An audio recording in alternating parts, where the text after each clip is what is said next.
जरूरी सूचना है आप सभी स्टूडेंट्स के लिए। स्टडी फॉर सिविल सर्विसेज का Android app Google play store में आ चुका है, उसको प्लीज तुरंत इंस्टॉल कर लीजिए। और अगर आप स्टडी फॉर सिविल सर्विसेज के सिर्फ ऐप से कोई भी कोर्स, कोई भी पीडीएफ परचेस करते हैं तो उसमें अप्लाई कूपन, अगर आप ज्ञान सर जो है आप उसमें अप्लाई करते हैं, ये कूपन कोड है, तो उसमें 20% फीस तुरंत माफ हो जाएगी। मतलब 20% डिस्काउंट तुरंत उसमें लग जाएगा।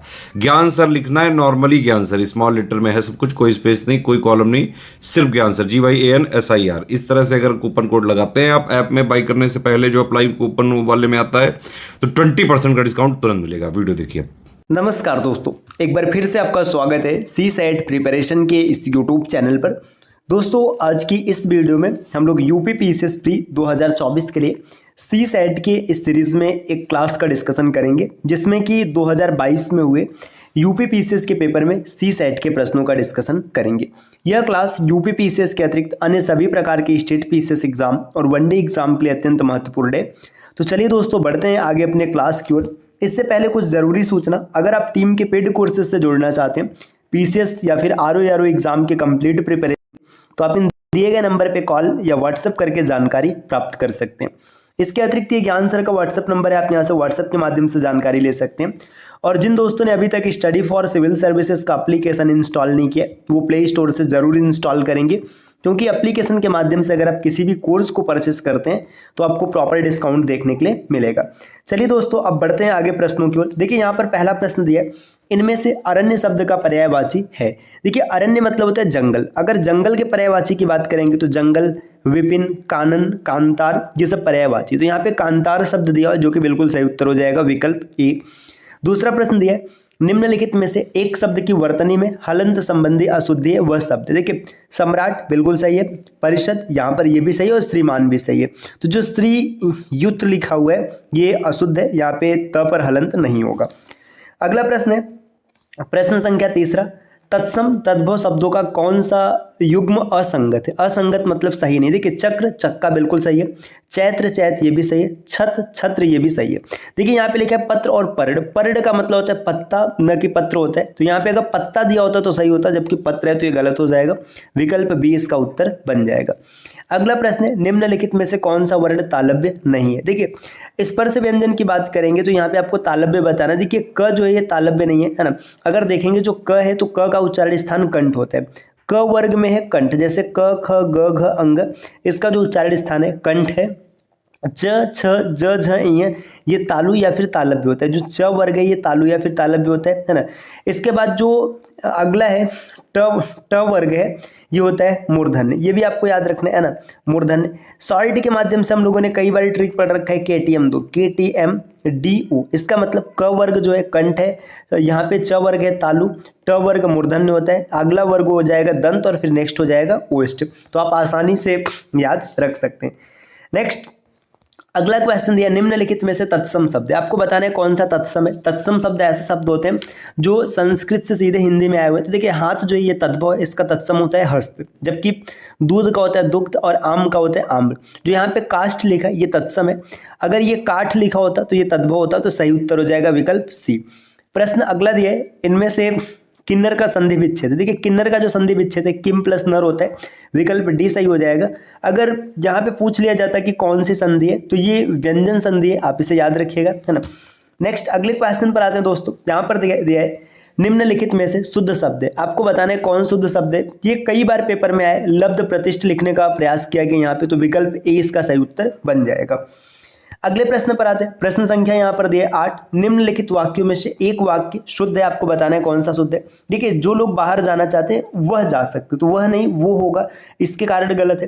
कृपया एक गिलास पानी दीजिए, ये सही है, यहाँ पे आपको आंसर दिख रहा है। हालांकि आगे में क्या गलती देख लेते, सरयू नदी का पाट बहुत लंबा है, पाट नहीं तट लिखा जाएगा, है ना। वह 7वीं कक्षा में पढ़ता है, 7वीं नहीं 7वीं होगा, तो सही हो जाएगा।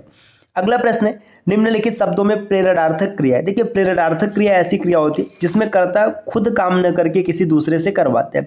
तो जीना, लिखना, चलना, ये सब सामान्य। जो दिलवाना है, देखिए सीधी सी बात है, वो उसने दिलवाया है ना, तो खुद नहीं दिया है, किसी दूसरे से दिलवाया है, तो ये प्रेरणार्थक हो जाएगा।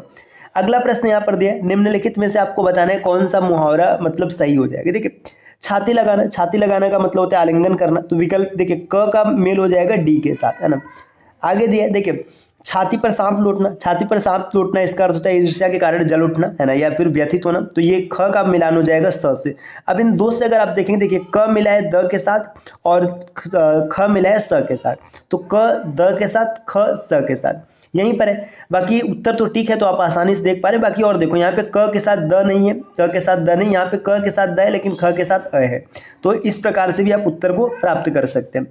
प्रश्न संख्या 11 दिया, जिसका उत्तर देकर खंडन किया गया हो उस वाक्यांश के लिए एक शब्द क्या होता है, इसे प्रत्युक्त कहते हैं। विकल्प 20 का उत्तर बनेगा। देखिए दोस्तों प्रश्न संख्या 12 से लेकर 16 तक के लिए यहाँ पर कुछ गद्यांश दिया है, आपको गद्यांश पढ़ना और इसके आधार पर उत्तर देना है। प्रश्न संख्या 12 में दिया है, देखिए हमारा जीवन पाखंड में बन गया और हम इसके बिना रह नहीं सकते, मतलब जीवन पूरी तरीके से पाखंडों से भर गया और पाखंड के बिना जीवन नहीं है। अपने सार्वजनिक जीवन अथवा निजी जीवन में कभी भी कहीं भी देखें हम एक दूसरे को छलने की कला का खुलकर उपयोग करते हैं। इसके बावजूद यह विश्वास करते हैं कि हम ऐसा कुछ भी नहीं कर रहे हैं।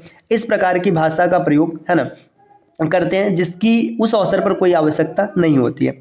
हम किसी भी बात को यह जानते हुए भी कि वह सही है अथवा सत्य नहीं है, उसके लिए अप्रति निष्ठा या विश्वास इस तरह प्रकट करते हैं जैसे हमारे लिए वही एकमात्र सत्य है। देखिए आप चीज़ों को समझ रहे हैं कि वो सत्य नहीं है, लेकिन फिर भी आप ऐसे शब्दों का प्रयोग कर रहे हैं, ऐसा विश्वास दिखा रहे हैं जैसे कि यही एकमात्र सत्य है। हम सब इसलिए सरलता से कर लेते हैं क्योंकि आज पाखंड एवं दिखावा हमारे जीवन का एक अभिन्न अंग बन गया है। आज हमसे अधिकांश लोगों की स्थिति मुंह में कुछ और मन में कुछ और वाली बन गई है। देखिए दोस्तों यहाँ पर एक गद्यांश दिया गया और गद्यांश के बाद यहाँ पर कुछ प्रश्न दिए गए जिनका उत्तर आपको देना है ना।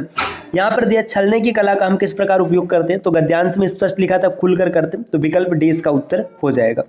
प्रश्न संख्या 13 है, मुंह में राम बगल में छुरी, इसका अर्थ इनमें से किस वाक्य से पता चलता है। देखिए मुंह में राम बगल में छुरी मतलब कहना कुछ और करना कुछ और, है ना। तो यहाँ पे देखिए दिया है मुख में कुछ और मन में कुछ और होना, विकल्प 20 का उत्तर बनेगा।